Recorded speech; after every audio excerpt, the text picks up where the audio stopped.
Je m'attends vraiment au pire. On va se donner à fond, puis c'est ça qui est hot dans ça, tu sais. Qu'est-ce qui nous attend? Tu peux pas savoir, rendu là. En ce moment, j'ai pas confiance. Ça se pourrait que quelqu'un meure. Pourquoi je me suis trompée? Bienvenue à La Panama tension City. est palpable. Sortez-moi d'ici, saison 2, c'est presque Fort Boyard sur les stéroïdes, j'ai envie de dire. C'est Tellement. toute une aventure. Sophie Durocher, merci beaucoup d'être avec nous. Ben merci de m'avoir invité. Moi, je me demande, parce qu'il y a plusieurs candidats, on les voit défiler à l'écran, Ouais. pourquoi avoir accepté de participer à cette aventure et de montrer toute cette vulnérabilité de campeur devant le Québec? Tu sais, la personne à qui on demande pourquoi t'as escaladé le Kilimandjaro, pourquoi t'as escaladé la montagne, ben parce que la montagne était là. Pourquoi j'ai fait sortez-moi d'ici? Parce qu'on me l'a demandé et ça aurait été impossible pour moi de dire non. C'est l'occasion d'une vie de confronter ses peurs, confronter ses vulnérabilités. Tu sais, des fois, les gens, t'as des amis qui disent « Oh, es-tu game? Es-tu game? » Ben là, Jean-Philippe Dion m'a demandé « Es-tu game? » J'ai répondu « Oui. » Puis là, après, le pire s'en est suivi parce que, mettons que je m'attendais, ben, j'avais vu la première saison, je m'attendais, mettons que le degré de peur et de vulnérabilité soit, mettons, là. Il était ici. Je sais pas si la caméra m'a suivi. Mais je confirme. C'était très haut. C'était très, très haut. Mais dans Ouais. l'aventure, là, qu'est-ce qui t'a le plus donné du fil à retordre, la peur? Qu'est-ce qui était le plus difficile pour toi dans cette aventure? Bien, c'est quelque chose qu'on voit pas à l'écran. C'est difficile à décrire. C'est que les conditions de vie au camp sont très difficiles. Puis ça, il n'y a pas une caméra qui est capable de capter ça. Il faisait excessivement chaud. Il faisait plus de 35 degrés, mais jour et nuit, 24 heures sur 24, tout le temps. Puis, tu sais, habituellement, mettons, quand tu vas dans le sud puis qu'il fait chaud, tu te dis, ah, c'est pas grave, on va rentrer, on va aller à la fraîche un petit moment, tu sais, un petit 5 minutes de répit. Mais là, tu n'as jamais de répit. Il fait chaud, épouvantable tout le temps.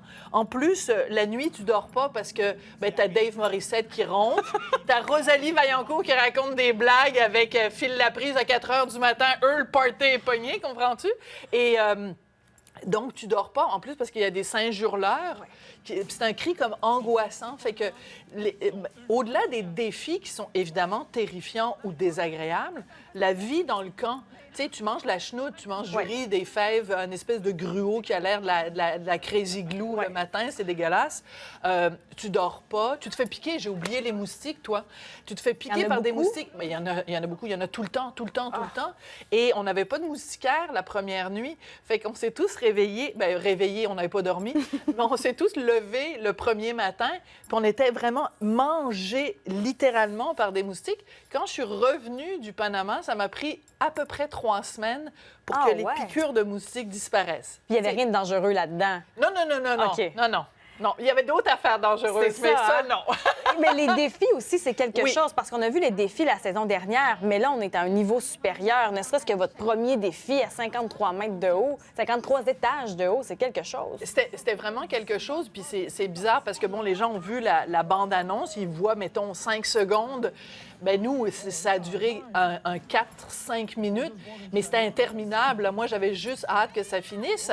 Et ce qui se passe aussi, c'est que quand je le revois, même quand je regarde TVA, je regarde LCN, puis la bande-annonce passe, puis là, je me dis, mon Dieu, mais c'est pas moi, c'est pas possible que j'ai vécu ça. Et je revis exactement la même angoisse. Parce que c'est angoissant, là, c'est prenant. Donc, je revis, en voyant les images, les mêmes angoisses que j'ai vécues. Puis ce soir, je vais regarder l'émission avec mon mari, mon fils, la fille de mon mari et ma belle-mère. Et j'ai hâte, je pense que je vais regarder leurs yeux tout le temps pour voir qu'ils si n'ont pas eux, vu l'émission. ils n'ont rien vu, puis ils savent pas, tu sais, les détails et tout. Et je vais regarder leurs yeux pour voir si eux sentent l'angoisse que moi j'avais quand j'étais là. Mais c'est incroyable. Moi, je suis oui. fascinée, impressionnée. Tu ressors de cette expérience-là comment? J'ai plus peur de rien, Isabelle. J'ai plus peur de rien dans le sens que, tu sais, quand tu dis que c'est parce qu'il y a l'aspect, bon, physique, il y a l'aspect psychologique, puis il y a l'aspect aussi vivre en groupe. C'est pas évident. T'es confronté à, ben, tu sais, des fois, il y a c'est pas évident. Là. Moi, je suis une fille assez solitaire. Je fais mes affaires par moi-même. Je suis débrouillarde. Mais là, à chaque fois, ta débrouillardise est confrontée au tempérament des autres. Donc, j'en ressors grandie. J'en ressors avec une confiance en moi. Fait que, attention, les amis, parce que Madame Durocher, elle sait où elle s'en va.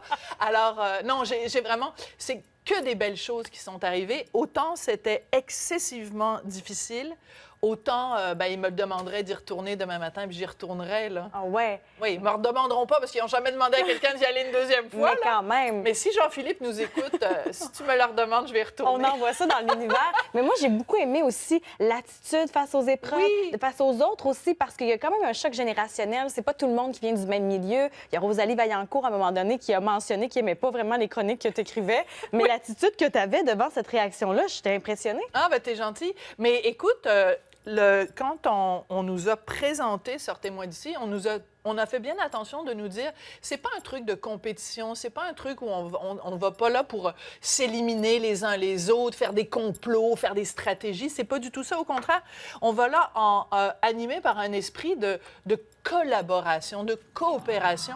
Et les gens vont le découvrir au fur et à mesure des 13 semaines que ça va durer. C'est que on est vraiment là les uns pour les autres. Et c'est une leçon d'humanité.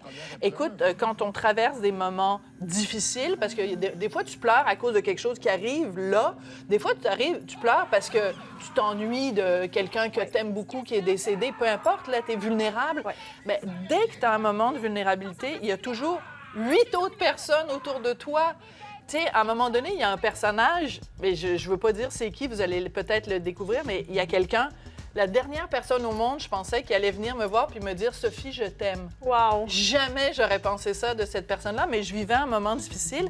Il est venu, là, je viens de dire c'est il, donc on sait que c'est un gars qui est venu me voir en me disant « Sophie, je t'aime ». Et ça m'a tellement renversé, là, des expériences humaines que je n'oublierai jamais, jamais, jamais, jamais. C'est pourquoi on sera à l'écoute à 18h30 ce soir à Oui. TVA. Merci beaucoup, Absolument. Sophie Durocher. Merci.